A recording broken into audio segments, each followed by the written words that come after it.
This is draft season. Welcome to the show, everybody. My name is John Schmeelk, joined as always by Tony, Pauline, and Eric Crocker. And don't forget that draft season is presented by Tommy Hilfiger, a PVH brand and an official partner of the New York Football Giants. You can find draft season on all your favorite podcast platforms, or if you're a Giant fan, go check out the Giants mobile app or giants.com/podcast. Of course, Tony is from Pro Football Network. Eric Crocker, co-host of the Locked On NFL Draft podcast, among other things. Make sure you go check those things out. Tony and I are fresh off the NFL Combine. Tony was there a couple of days longer than I was. He was gone on, you said Saturday night, Tony, you left, or Sunday? Saturday afternoon. So he was there a day longer than I was. Eric was watching everything from afar. We're going to recap the Combine today. If you want to go back, folks, we have our top fives on offense and defense a couple episodes ago. Go check that out. All right, gentlemen, I guess we'll start top stories first, kind of what everybody's talking about. Tony, you follow this stuff closer than anybody else. What was your biggest takeaway? You can take this from the workout perspective, interview perspective, health perspective, you name it, walking out of spending 6 days in Indianapolis. I think Kyle Hamilton's going to be an outside linebacker at the next level. I mean, he did not work out well. It's not just the 40. The 3-cone time was okay. It was under 7. It was under. That's the 3-cone was okay. The 3-cone was good. The 3-cone was good, especially for how long of an athlete he is. But I did see the other concerns Tony had, and he's been talking about it. He's been out ahead of this, so I was paying attention to it. And I see where you're going with it, Tony. His change of direction is not great. But you know what? Listen. 6'9" is good, but this is a guy that some people are projecting as the best player in the draft. Okay, so 6'9" is good for an ordinary defensive back. 6'9", and it's not just the 3-cone time. I mean, it basically meshed with everything that I saw on film. And again, you look at that frame. I mean, I think that guy's just going to get bigger as time goes on. It's going to be harder for him to keep weight off than it is for him to put weight on, which is why, again, I say you look at the length, you look at the loping stride, the lack of pure quickness. My biggest takeaway, and there were a couple of them, which we'll go, we can go through, was that I still firmly believe that in the end, Kyle Hamilton projects to outside linebacker in the NFL. Now, one second, Croc, just real quick. His explosive numbers on the vert and the broad were both very good. They were both very good. They were good, but again, I mean, compare his numbers to, say, Nick Cross, who we spoke about here. We'll talk about it. I mean, Cross was much quicker. I think he covers ground much faster. I think he's more of a pure free safety. This is not, and again, this is not just a dislike for Kyle Hamilton. It's how you project him to the next level. Yeah, and I was going to say, you talked about Cross, but I was going to compare him to Lewis Seen, a safety out of Georgia who had a tremendous combine performance. And when you kind of look at what you feel like Kyle Hamilton is with him, potentially going really high and then saying, well, wait a minute, there is this other guy out of Georgia and the explosive numbers that he put in. Everybody's raving about Hamilton's performance, and they're kind of, I don't want to say making excuses for his 40-yard dash, but, comparing it to some of the other guys before what he was supposed to be. And I think that's where Tony's going. People are saying he's a potential top 5 pick, top 10 pick. But then you look at some of the other safeties in his class that may offer similar capabilities, if not more, and have more ability as a pure safety. I see what Tony's concerns are, which, sounded out there at first, but I've come around to kind of seeing it the way he does. So let me ask you this, Tony, real quickly. If you were looking for an ideal role for him then, are you looking for early downs, strong safety, box safety, and then third down, he'll kind of be that, dime linebacker / technically extra DB on the field, but can also support against the run? Is that kind of what you're looking for him? Oh, exactly. Or, a guy that's going to grow into a linebacker position. What Eric talked about Lewis Seen, I've said all along, I think Lewis Seen is much better value in round 2 than Kyle Hamilton is as a top 10 pick. Lewis Seen is covers a lot of area sideline to sideline, quicker, easier, more fluid than Kyle Hamilton. To your question is, you're either going to use him as a strong safety or you're going to try and turn him into a linebacker, because I think the athletic numbers really are very appealing to an outside linebacker type who can play over a tight end at 6'4", run downfield with the tight end and cover the tight end, as opposed to, say, a safety who, if you try and put him over a receiver that runs in the 4.3s or the 4.4s and runs great routes, it could be a disaster.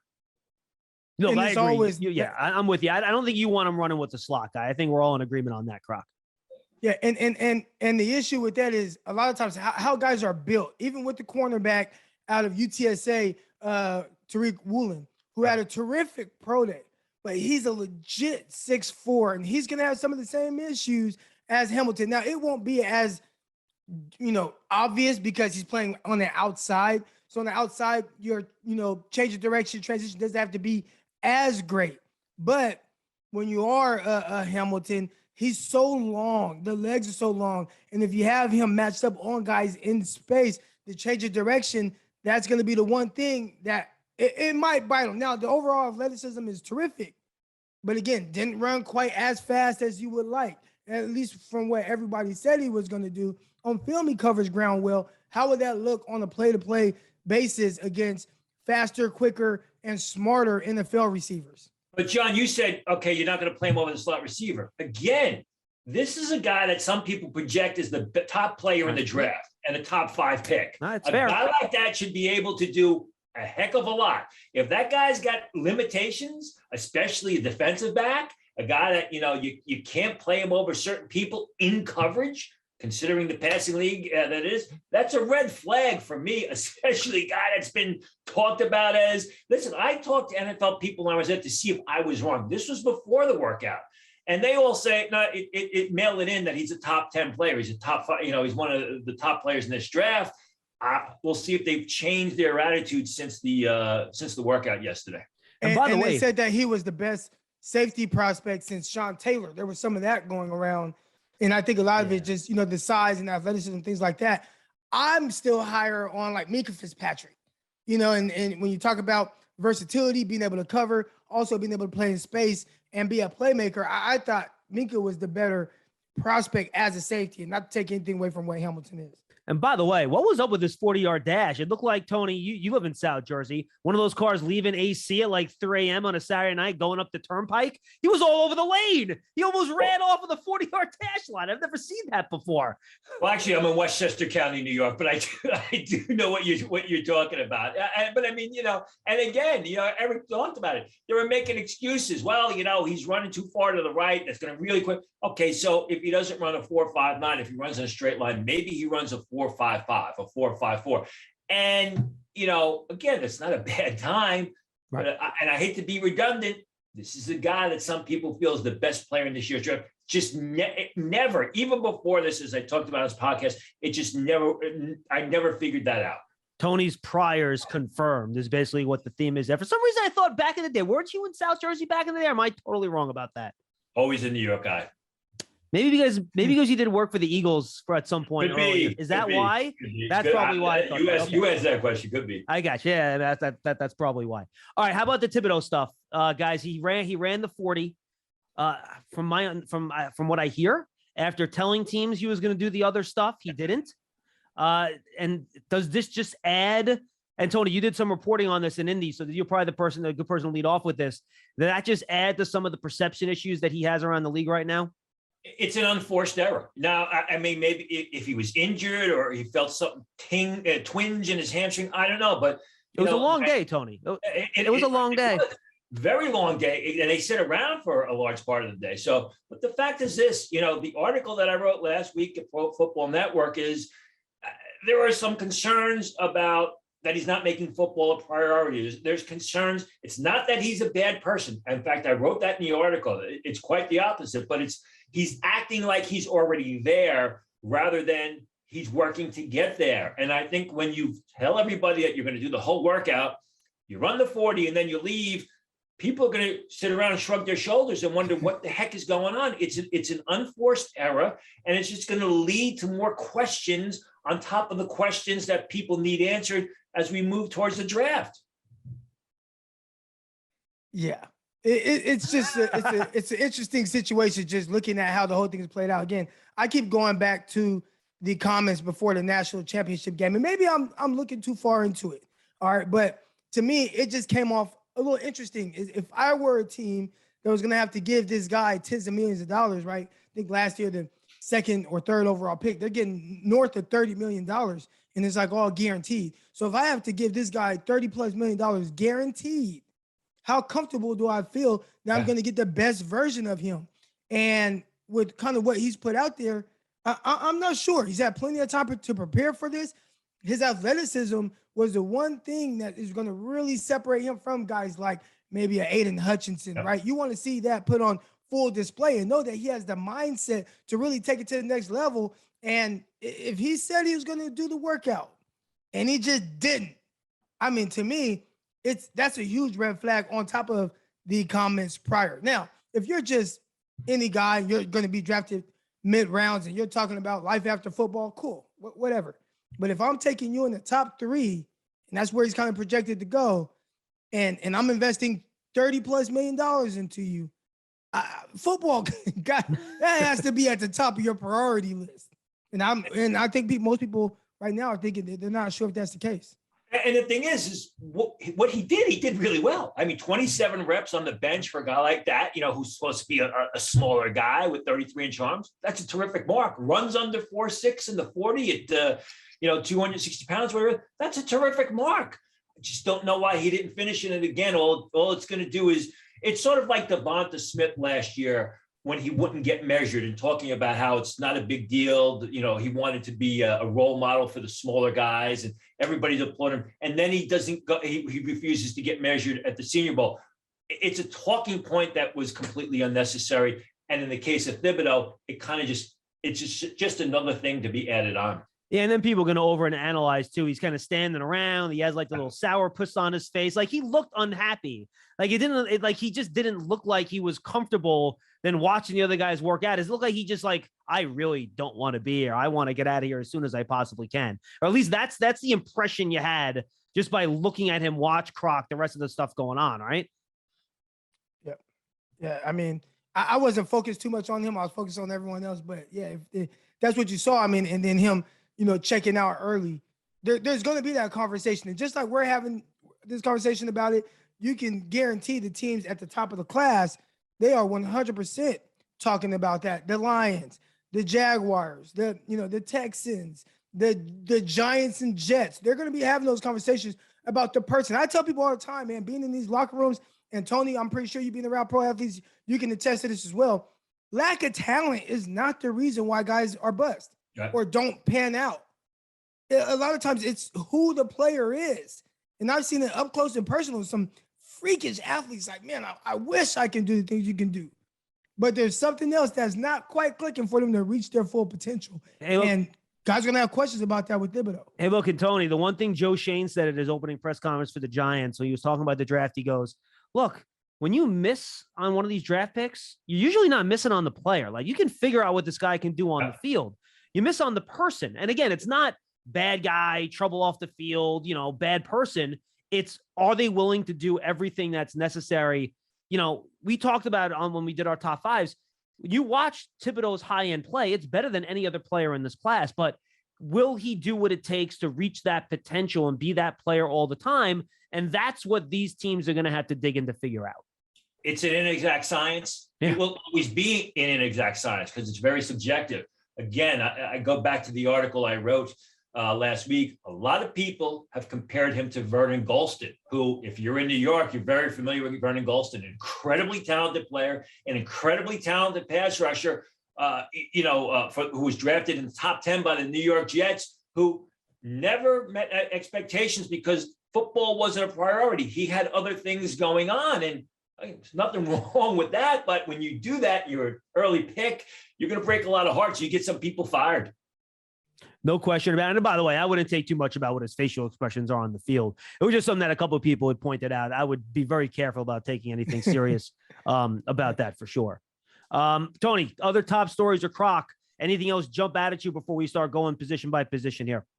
Yeah, before we go position by position, I was really high on a couple guys, and now I have a lot of question marks about them. All right, what do you got? One guy, Treylon Burks. All right. 6'2", 225. And I'm not saying he ran well. All right. You run a 4.55, solid for his size. But I was expecting something different. And you see the ability to run away from guys, even in the SEC. How consistent is that going to be at the NFL level, especially with a guy like him who kind of lacks the nuance as a route runner? and those questions are going to come up. And I saw someone post on social media, and they put up N'Keal Harry's numbers next to Treylon Burks. And one big thing, I was not high on N'Keal Harry at all. And a lot of it had to do with his inability to separate and run away from people. Now, Burks can run away from people in college, but when you see 4.44, it's just, 4.55, it's a little alarming, because right now I think that's what his game is kind of predicated on. And if he can't get to the league, and I saw this with Jamar Chase. Jamar Chase wasn't much of a separator, but he's running by everybody, and he's amazing at the catch point. If Treylon Burks can't do that, what actually are you getting? And that's going to be a big question for a lot of teams. Yeah, everyone expected Tony, his three cone to not be great, and his three cone was not great, but they thought it would be made up for with the explosiveness and the 40. And Croc's right. I mean, the numbers were fine, but for someone that didn't have the production and the nuance as a route runner, what's the strength if he's not hitting those measurement numbers and those testing numbers?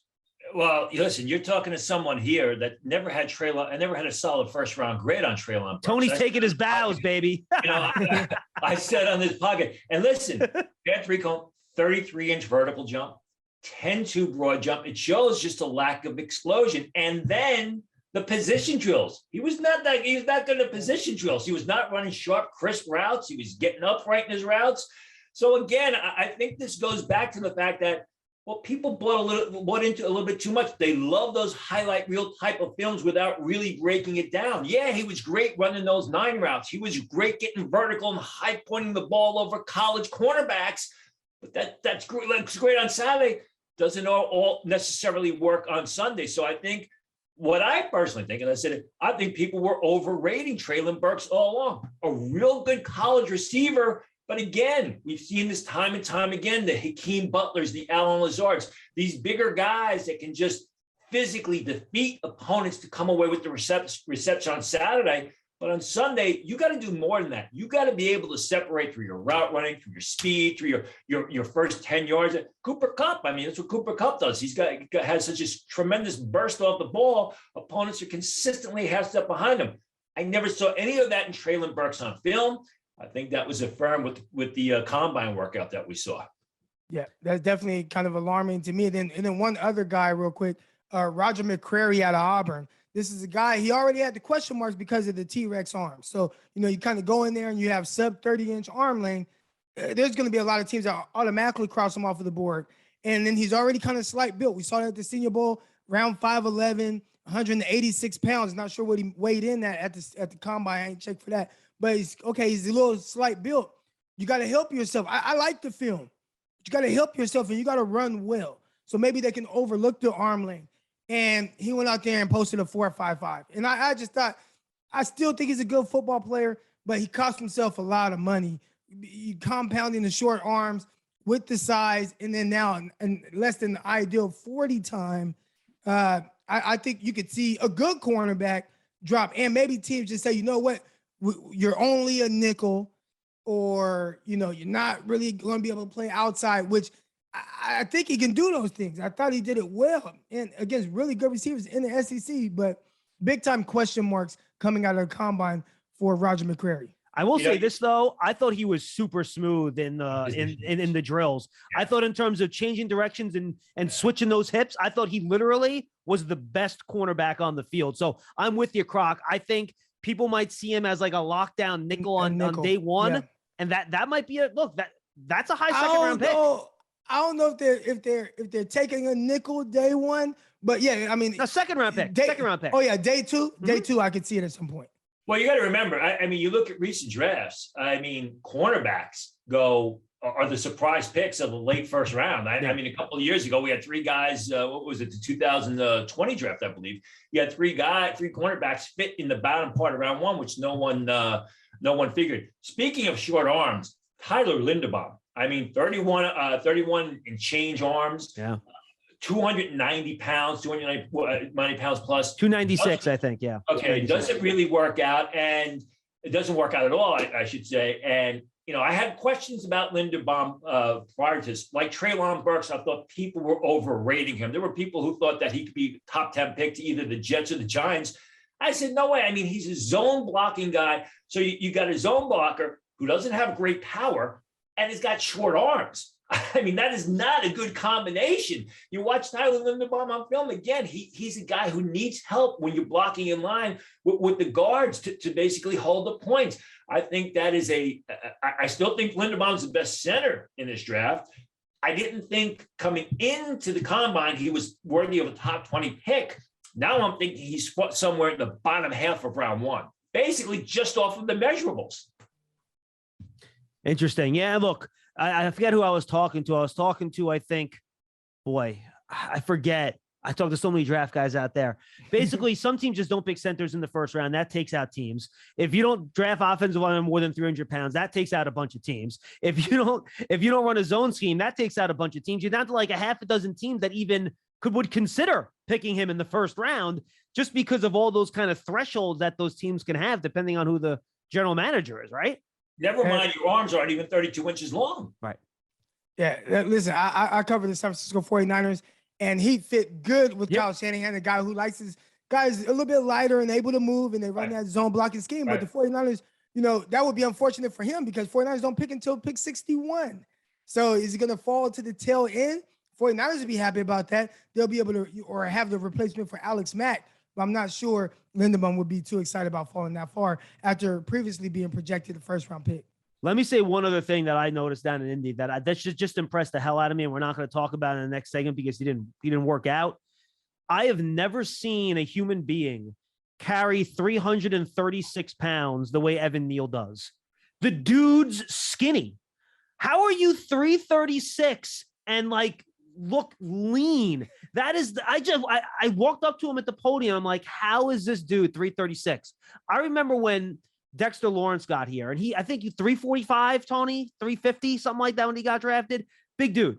And I was impressed when he showed up to the Giants. Boy, he's pretty solid and well built for 350. He's not a sloppy 350. I was pretty impressed by him. He looks like the Stay Puft Marshmallow Man next to Evan Neal. Evan Neal is solid as a rock. I wish I would have saw him work out there because he was fantastic. He just did a great job. You look when you're 335 and when you're 6'7.5", you're gonna have to put on a lot of weight for yourself to look really big. But yeah, I mean, we'll see what happens. I mean, Alabama has 2 pro days. Why didn't he work out? Again, you don't know. He may have been dinged up in that national title throughout the national title process, I should say, the semifinal game. Alabama, usually their season ends late because they're in the national title game, playing for it, winning it, whatever the case may be. So I think a lot of people were upset. It would have been nice to see him work out, but any Alabama guy, I'm going to give a pass because you just don't know what their physical state is at this point in time. And I think a lot of those guys end up in the season kind of banged up. Yes. I remember when I was with the New York Jets and they drafted D. Milliner at pick 9, and D. Milliner came in. He didn't participate in any OTAs. He didn't participate in any mini camps. He dang near didn't participate most of training camp. So, that was a guy that was recovering from a shoulder injury. He had to get some surgery on his labrum after the combine. Those guys just kind of at Alabama, the way they practice, the way they play, which obviously it translates to championships. But I think some of those guys are a little beat up getting to the NFL. Agreed. All right, you guys ready to go position by position here, or do you guys want to hit something else before we start rocking and rolling? I think we ought to just talk about Jordan Davis one more. Go ahead, please. I mean, listen, Jordan Davis turned into an overnight sensation, in my opinion, wrongly, because this is the guy we've seen play like this for the past 2 years. Was I shocked that he ran as fast as he did? Well, I didn't expect it. But the fact is, if you watch Jordan Davis play, he is a big, athletic, explosive guy. He's not just a gap occupier. And it just annoyed the heck out of me when people were saying, well, he's a 2-down player who can't rush the passer. That was a lot of garbage because, you don't run 40 yards on a football field, but watch the film of Jordan Davis. You consistently see this guy change direction, get out in space, get down the line of scrimmage to the sidelines to make the play against the ball handler. So all this great athleticism that he showed that kind of people flipped out over after Saturday's workout, that's what Jordan Davis has been in the past 2 years at Georgia. So it was no surprise to me. The times were better than I expected, but he shows that athleticism on the field.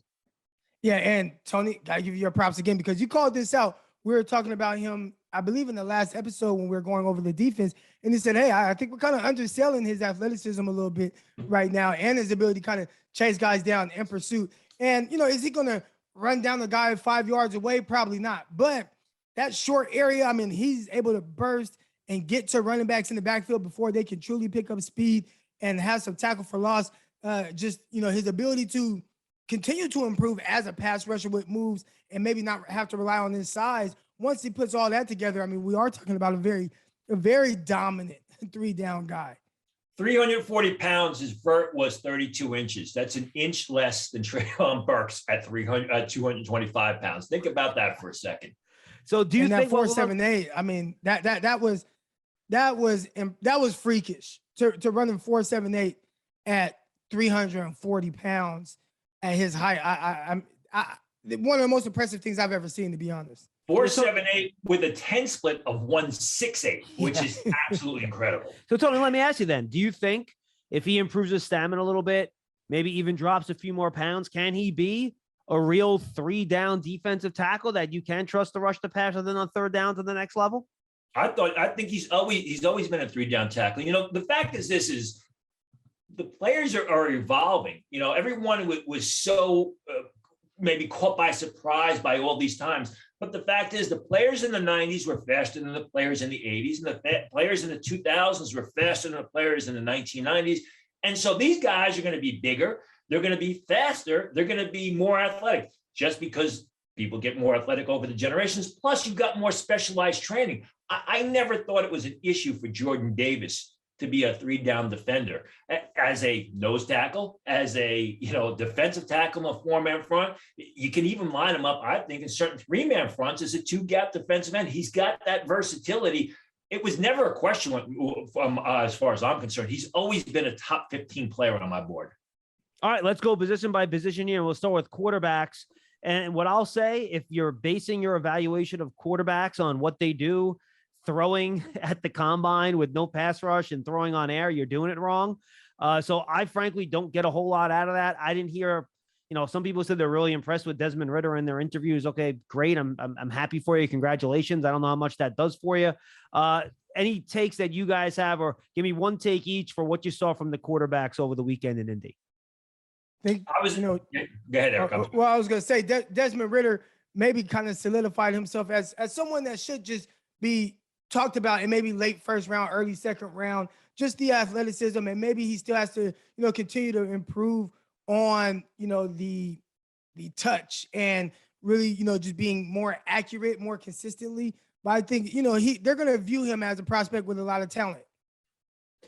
I liked the way Caleb Ellaby of Western Michigan threw his deep passes. I mean, he was one of the better deep pass throwers down there. Carson Strong obviously had a lot of nice deep throws, but that was expected. I thought when you watch the deep outs, and the deep outs is usually the money pass of the combine for the quarterbacks. They got to throw the ball far 30, 40 yards down the field. They got to throw it to the cone, both left and right side. I thought Caleb Ellaby really impressed me. I like him as a player. I think he's going to be underdrafted. I think he's a 3rd-round talent that's probably going to go somewhere in day 3, but a guy who's got all the physical tools. If you've ever talked to him, he's a terrific interview. He remembers things incredibly well.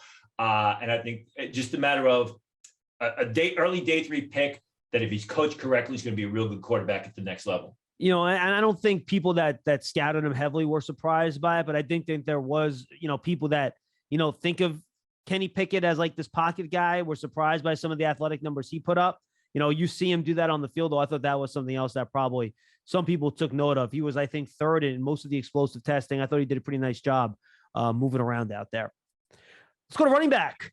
I got to tell you, and I'll lead off here, because the one question I had about Breece Hall heading into this, when you watch him on tape, you love his patience, you love his vision, you love the craft of playing running back, but I didn't see like the explosiveness and the, the breakaway speed. And then, holy cow, he destroyed every piece of athletic testing you could have. He certainly laid his claim being to RB1, which when you combine with those running back instincts I talked about, the patience, the production, now with the athletic testing, he can catch the football too. He's made a really nice case to be that first running back off the board. And he can block, because he had to do a lot of blocking for Brock Purdy because they ran a lot of design quarterback runs. I agree with you. I mean, speed was always the question for Hall. I always considered him a faster version of David Montgomery. I didn't think he was a low 4.4, high 4.3 guy. In that vein, I was very impressed with Isaiah Pacheco of Rutgers, another guy who ran much faster. Rutgers had a terrible offensive line this year. He really had to struggle to pick up yards, had to create his own yards because the holes weren't there. Didn't look that fast during Shrine Game practices. Ran in the 4.3s, had a terrific vertical jump. It's going to be a day 3 pick, but a guy who, is a situational ball carrier that can also catch the ball out of the backfield. One thing that jumped out right away, this running back class was really fast. One guy I was intrigued to see just kind of how he measured in at first was James Cook out of Georgia. He was slight and listed as a very slight football player at 5'11", 190 pounds by Georgia. But seeing him weigh in at basically 200 pounds, just 199 pounds, I was like, that's good for him to kind of continue to get closer to 200. And then to see how well he tested, ran extremely well, 4.42 official time. I thought that was a good win for him. Coming in at that weight, which was heavier, and then being able to post that type of 40 time to kind of back up what we've seen on film, which is more of an explosive ability. And he was great in during position drills. He was smooth position drills, very smooth, played faster than any time, caught the ball exceptionally well, which he did at Georgia. So I thought it was not only good testing numbers, but also a terrific position workout by James Cook. Yeah, and by the way, I'll throw out there too, I thought Kenneth Walker out of Michigan State looked good catching the ball, which is a big question for him. They didn't really throw it to him much at Michigan State. Good 40 time from him too. So I think he helped himself. One guy, Tony, I hadn't looked at. I just want to kind of get your, and you too, Eric, if you've looked at him. I thought Tyler Goodson from Iowa looked really good in the position drills. I hadn't known a ton about him.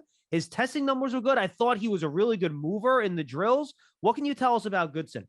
The thing about Goodson is they really threw the ball to him out of the backfield at Iowa. And when you watch him on film, he's sort of a straight line ball carrier, a guy who wasn't great around the corner.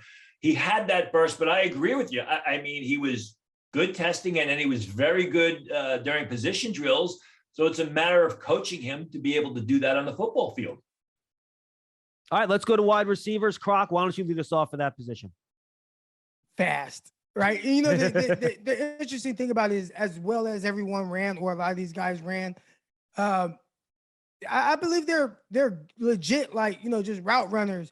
They're savvy guys at the catch point, and they do other things other than speed. So to see some of the times that they posted, I was kind of surprised by that. Olave, I don't think he's someone that has to lean on his speed or a 40-yard dash. But one guy I do want to talk about is Thornton, who obviously had the fastest 40 time. And I hadn't watched anything from Thornton out of Baylor. But to go back and watch him, I was like, there's some suddenness to his game. And it was very clear that this guy plays as fast as his 40 time. You just had Denzel Mims come out a couple of years ago. He is struggling to get on the field. I think there's going to be those comparisons between him and Mims because, you see the size. Mims was 6'3". You got Thornton, who's close to 6'3". He's 180 pounds. They both ran in the, one ran in 4.3s, one ran in 4.2s, but they're different.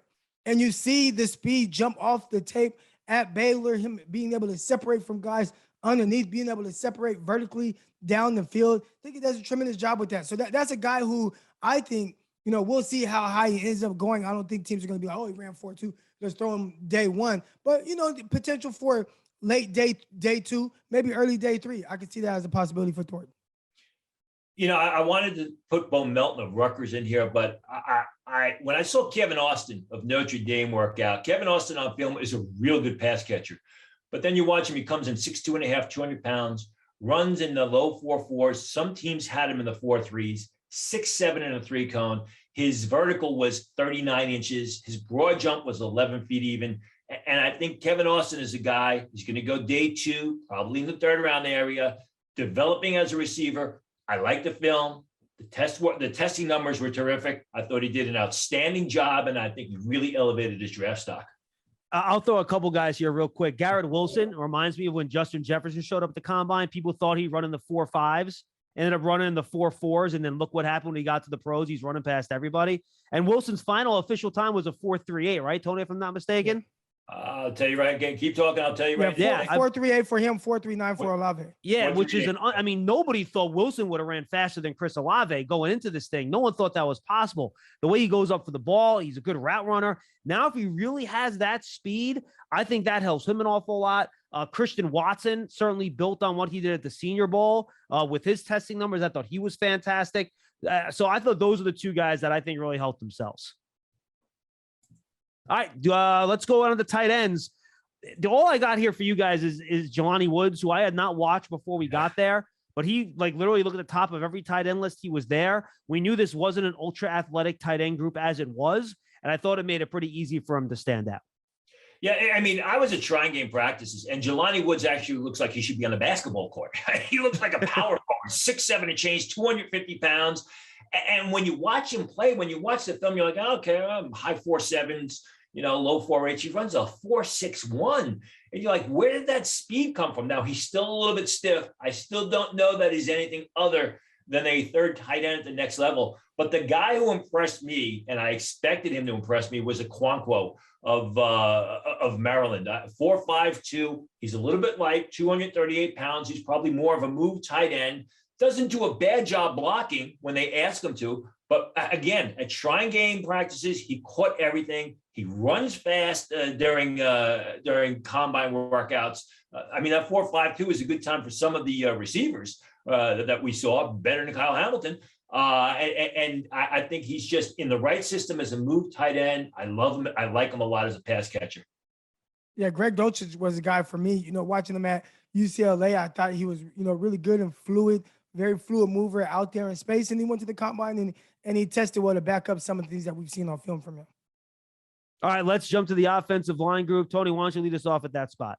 I was very impressed. And again, I go with guys that do better than I expected. Braxton Jones out of Southern Utah, who played at the Senior Bowl, ran in the low 5s, had a decent vertical jump, looked very athletic during position drills, played left tackle. Maybe he's a left tackle in the NFL. Maybe he's the guard. Shows decent strength at the point of attack, but I think he's also a good fit for a zone blocking scheme. I think he's a guy that's got a lot of upside. Went to Southern Utah, so you don't know the level of coaching that he got at Southern Utah. Again, gets into an NFL weight training program, gets some NFL coaching. The athleticism is there, as he showed during his combine workout, and he was a good player at Southern Utah. That's why he got to the Senior Bowl. So I was very impressed with what I saw from Braxton Jones at Southern Utah. How about you, Croc? Yeah, Cole Strange was the guy for me. Watching him go through some of his positional drills. Obviously, he ran well in the 40. He's not like the biggest guy, but at 6'5", over 300 pounds. That's terrific time running at 5.03, 40-yard dash. Awesome. But when he was out there in the field, I thought he moved it very well. They were challenging him, doing the drill where they make guy back up, run this way, run that way, back up again, sprint forward. And he looked smooth. He looked fluid. And I thought that's a guy who, there are people that kind of like him playing in that interior part of the offensive line, but he was someone who I think fits today's game on the offensive line. Yeah, I thought he was. The funny thing about Cole Strange is when he came into the season, he was graded as a street free agent by scouts. They basically, he was an afterthought. And now you're looking at someone who's going to be an early day 3 pick at center. One other guy I got to mention who projects to center, Zach Tom. Oh, that's what I was going to say, Tony. You got my guy. Take him. Tell me about him. I thought he was great in drills, man. Yeah.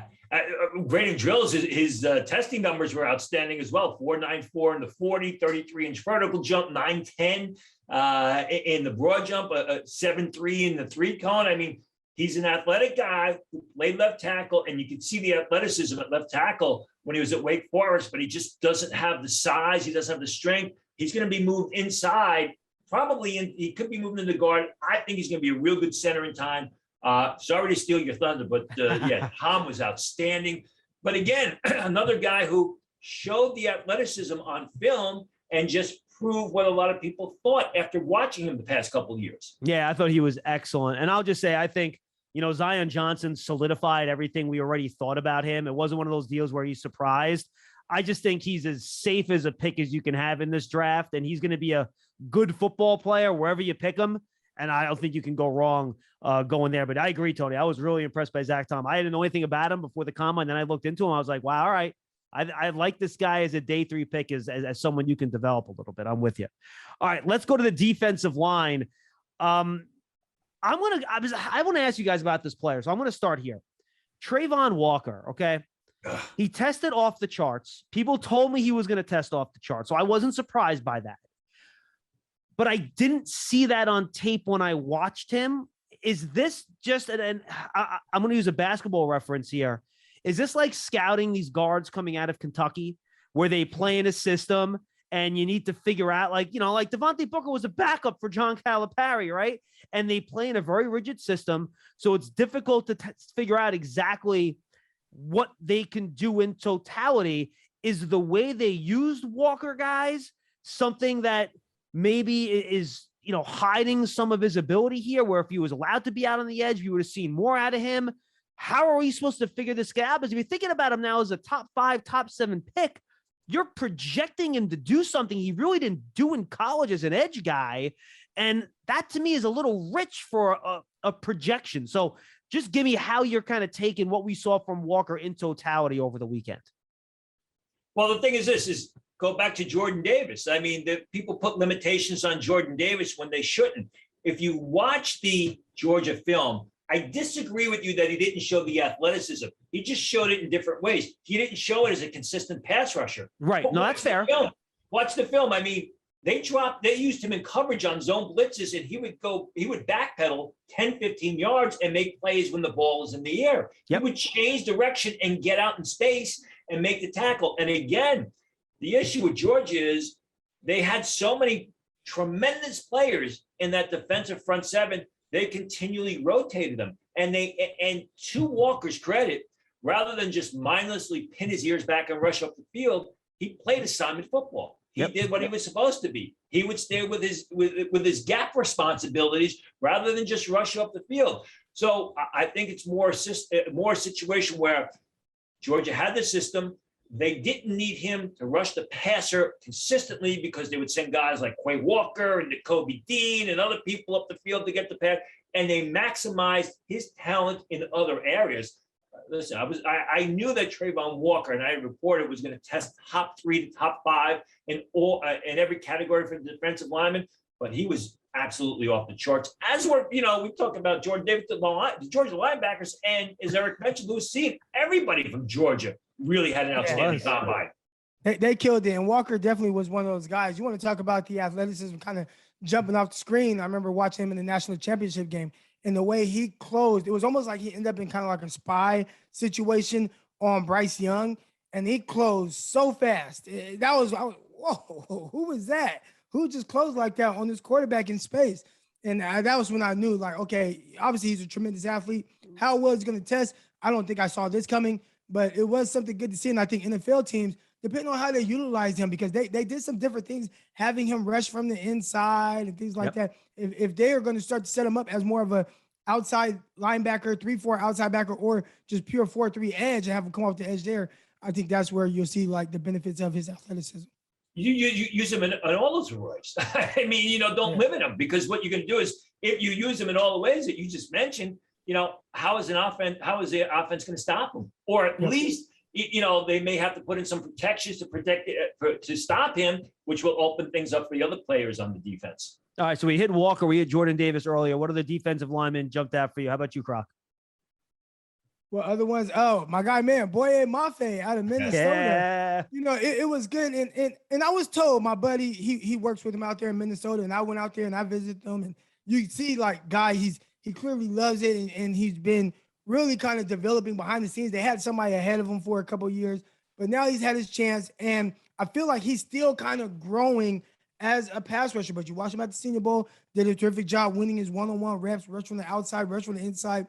I know there are people curious to see, how does he play in space, because he was listed as kind of a linebacker at the combine. So you saw his testing numbers through the roof. He did a terrific job at 6'4", 260 pounds, ran 4.53.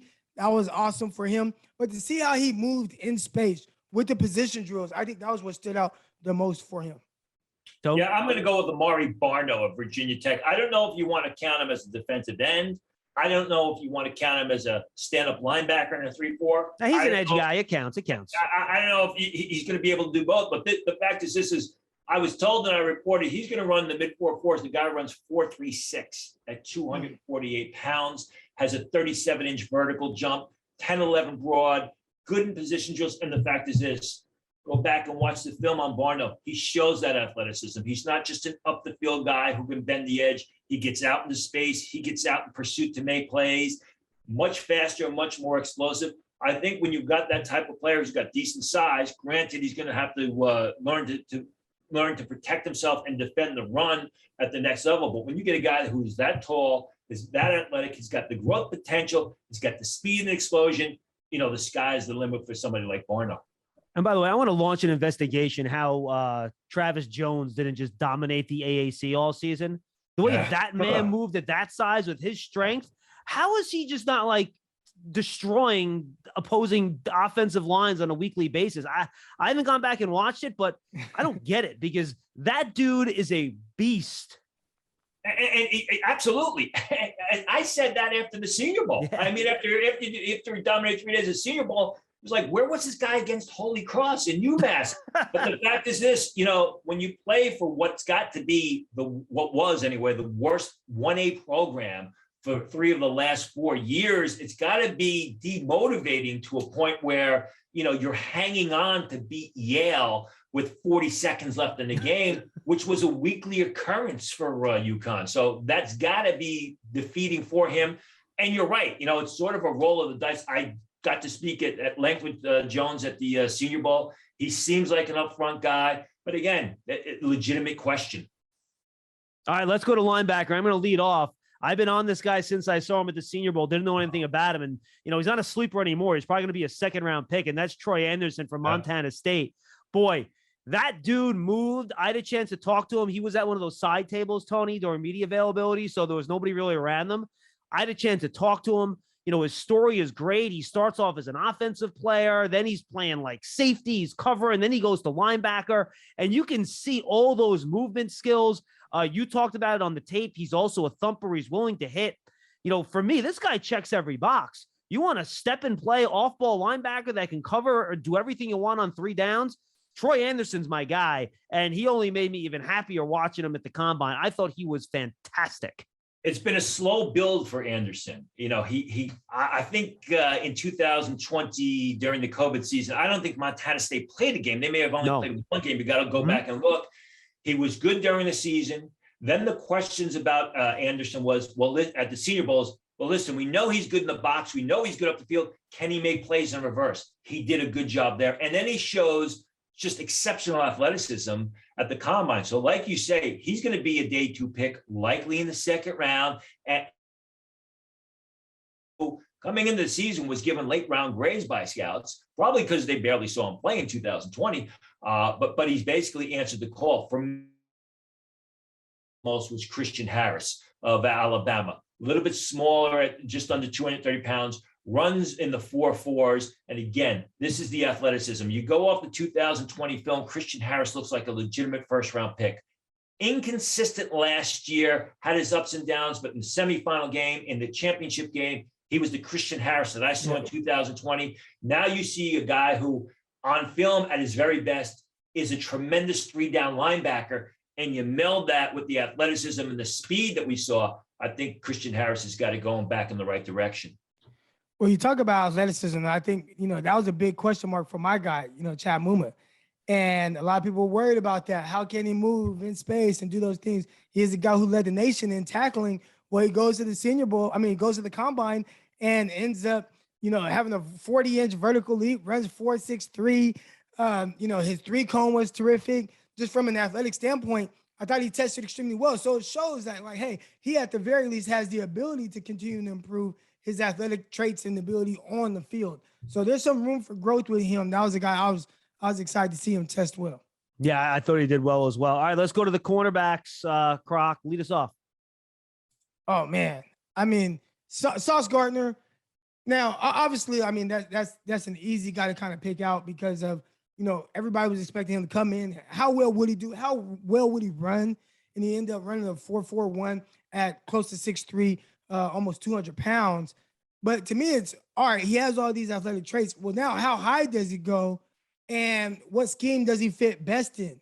Is he going to be a pure man guy? Because he is a little long-legged. And again, I always am a little concerned with the change of direction. He's smooth. Watching him in the field drills, his flipping the hips, turning and running, all those things look good. But I think there's a team in the top 5 that might really like him, and it's the Houston Texans, a team that runs a lot of cover 2 with Lovie Smith. being able to have that long corner who can play man, but I think he fit with his terrific zone eyes, fit that type of scheme well. I think the numbers are going to kind of shoot him up boards a little bit, and then his ability is going to make him really a priority for a team like Houston. Tone? We're talking corners, right? Not safeties, or we're talking defensive backs in general. No, cornerbacks. Okay, I got to go with Kerr Elam of Florida, a guy who I liked on film, comes in 6'1.5", just under 200 pounds, runs a 4.39, solid in the position drills. I mean, this is sort of the guy who's on the outside looking in when it comes to first-round cornerbacks in the conversation that you see in the internet world. Wouldn't surprise me if he slides into the late part of round one. Absolutely think that Kerr Elam's got all the ability, both the athletic skills and the football ability to be a starter on Sunday. Yeah, I like him. I don't know why he's not talked about as much. There were people that questioned his speed, but on film, he looked plenty fast enough to me. Never struggled to run with guys vertically. So I was curious to see, like, why so many questions about Elam? But yeah, he tested well, had the size, kind of profiles almost like C.J. Henderson, who was drafted a couple years ago. What can you guys tell me about Zion McCollum, who basically, outworked everybody in these drills at the combine? Why should people either be excited about him or be like, maybe those numbers don't mean as much as you think? Yeah, I mean, he's a guy that I've watched for a couple of years now, and I think he's a better athlete than he is player, because when I watch him on film, he shows a lot of stiffness in his back pedal, stiffness in his transition when he tries to flip his hips. With the size and with the athleticism, wouldn't surprise me if they move him inside to safety, because he is a physical guy. He's more than willing to throw his pads in the shoulder, good in run defense, comes up the field and pops people. I just don't know that he's got the ball skills to stay at the cornerback position. I was seeing some of the same things that you just said, watching him at the Senior Bowl. That was when I first got a really good look at him. I watched him live against UCA, University of Central Arkansas. I was out there at that game. Didn't see anything that really jumped out to me. In fact, one of the guys ended up having to get benched. I'm not sure if it was him, but yeah, they had to take a cornerback out. So, but at the Senior Bowl week, watching him, there was nothing that really stood out, especially from an athletic standpoint, to see him test as well as he did. All right, let's go to safety. Tony, who do you got?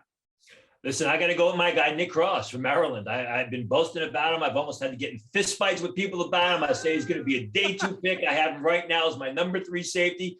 Comes in 6 foot tall, 212 pounds, runs a 4.3, 4.40, 37-inch vertical jump, 10 foot, 10-inch broad jump. Now, again, go back to, Kyle Hamilton in the first 10 picks versus a guy like Nick Cross in day 2. And when you watch the film on Nick Cross, he's got excellent ball skills. You could put him over the slot receiver, and he's not a liability. He shows great range. I was told beforehand, I reported that he was going to be the fastest safety on Sunday, and in fact, he was. So I think more and more people are going to start to be aware of Nick Cross, go back and watch the film and say, hey, you know what? This guy is one of the better safeties in this year's class. Croc? Yeah, I think, Jaquan Brisker, that's a guy who's kind of shooting up some boards as a safety. And there's some other guys we're going to talk about more than him, like Hamilton, like Seen, even guys like Dax Hill. But Brisker out of Penn State, that's a guy I thought, he helped himself just from the standpoint of, the athletic testing. And he's a guy who could potentially go day 2 as well. And he's smart. He's smart and tough, Brisker. Yeah. Good football player beyond the testing for sure. All right, I'm going to go double Baylor here. We've talked about Jalen Petre a lot on here. I thought, again, super smooth. He moved more like a cornerback than a safety. I thought in those backpedal drills when they're flipping the hips, boy, that guy can move. You talk about, you're not sure if Kyle Hamilton can cover in the slot. Jalen Petre is going to cover in the slot. Like, that dude can move. He's really good. And then I like JT Woods at the Senior Bowl. I thought he made some plays. He's really long. He's not as sudden. He's not as twitchy as his teammate, but I think some team's going to try to invest in his length and speed, and they're going to try to figure out a way to use him. And boy, he could be a special teams monster too, right? At that size and speed with that length, he could be a core special teamer right off the bat. So I thought both Baylor guys did really, really well. Yeah. I'm sorry, go Croc. Go ahead. Oh, no, I was going to say, you talked about Petrie and kind of him playing in that slot role. I think that's what he is. When you watch him at Baylor, he's not a guy that lines up single high, not a guy that lines up too high. I think he's listed as safety, but he's really a nickel. And I'd be interested to see how that translates to the NFL, because they didn't ask him to do a whole lot of man stuff. It looked like a lot of match stuff. If guys had a certain release or, went this way, then he would either carry it, he'd wall guys off and then flip his hips. I thought he showed good athleticism. I thought he showed good movement skills, not just at the combine, but also on film as well. But he's a guy that I think he's got maybe like a Javon Holland, who was he played in that same type of role as well. And then he goes to Miami and he's more than just a nickel defender. We'll see if Petrie does that, because he has tremendous ability to play around the line of scrimmage. He's very physical. He dives on these blocks and makes tackles in the backfield. So a very versatile player, but I think he is like a legit nickel at the next level. JT Woods, 4.36 in the 40, 39.5-inch vert, 10.8 broad. When you watch him, he's a little bit straight lineish, and it is interesting that he didn't do the 3-cone or the short shuttle. Yep. Getting to Petrie. What's interesting about Petrie is he was one of the few guys from Baylor that didn't run. I mean, you got Barnes, 4.23, Tyquan Thornton, 4.26, and Woods at 4.36. So you got to wonder, to Petrie, are you hiding something? What's going on? And I agree with you. I mean, he surprised the heck out of me at during Senior Bowl practice with his ball skills, especially the way they used him at Baylor, which is primarily up at the box as a linebacker. But that is kind of interesting that it was the Baylor show, Baylor and Georgia at the combine, but Petrie decided not to run. He's going to have a lot of expectations. He's going to have to live up to a lot during when Baylor Pro Day comes around. Yeah, I mean, he's one of those, early second round. You pick him, you feel good about what you're getting with him. You can plug him in. He's going to play well for you. Guys, excellent stuff. Next week, we're going to kind of go through, everybody, what our true first-round grades are in this draft class and figure out how many there are. Usually, Tony, you have between 15 and 20, right, give or take. And then we're going to see if maybe we don't get that high this year. I think it'll be a fun conversation, guys. We look forward to it. Thanks for having us. For Tony Pauline, for Eric Crocker, I'm John Schmeelk. Thanks for joining us on Draft Season. And remember, you can find it on your favorite podcast platforms. Just search for Draft Season. We'll see you next time, everybody.